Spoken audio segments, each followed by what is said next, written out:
ریاست کیلیفورنیا کا شہر لاس اینجلس کرونا وائرس کا گڑھ بنا ہوا ہے۔ ہسپتالوں کے انتہائی نگہداشت کے وارڈز میں بستر کم پڑ رہے ہیں اور جنازوں اور تدفین کا انتظام کرنے والے فیونرل ہومز پر دباؤ بڑھ رہا ہے۔ کووڈ 19 سے مرنے والوں کے اہل خانہ کو ان کی تدفین کے لیے ہفتوں انتظار کرنا پڑ رہا ہے۔ ہم سب لوگوں کو بتا رہے ہیں کہ اس میں وقت لگے گا، یہ جلدی سے ممکن نہیں۔ ان کے پیاروں کو 3 سے 4 ہفتے یہاں رہنا پڑ سکتا ہے۔ کیلیفورنیا میں کووڈ 19 کے باعث ہونے والی تقریباً 30,000 اموات میں 11,000 سے زائد لاس اینجلس میں ہوئیں۔ سیمیول ایک سرد خانے کی ٹرانسپورٹ کمپنی کے ساتھ کام کرتے ہیں۔ 4 days ago, I had 10 calls. 4 دن پہلے مجھے 10 کالز آئیں۔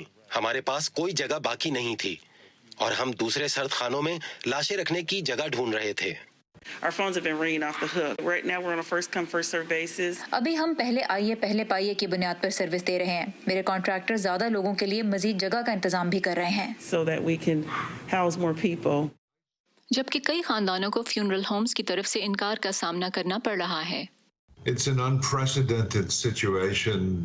یہ غیر متوقع صورتحال ہے۔ لاس اینجلس میں جگہ کے مسائل ہیں۔ مجھے گزشتہ 4 دنوں میں 8 فیملیز کو بتانا پڑا کہ میں ان کی مدد نہیں کر سکتا۔ ہمارے فیونرل ہوم میں 85 افراد کی جگہ ہے۔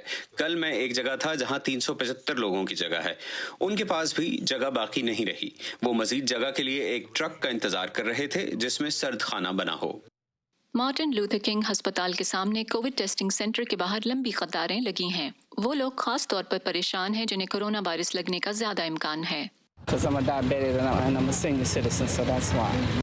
حالات اس حد تک خراب ہیں کہ کیلیفورنیا نیشنل گارڈ کی خدمات حاصل کر لی گئی ہیں، جو کہ ممکنہ طور پر سرد خانے والا ٹرک بھیجنے کے علاوہ طبی امداد فراہم کریں گے۔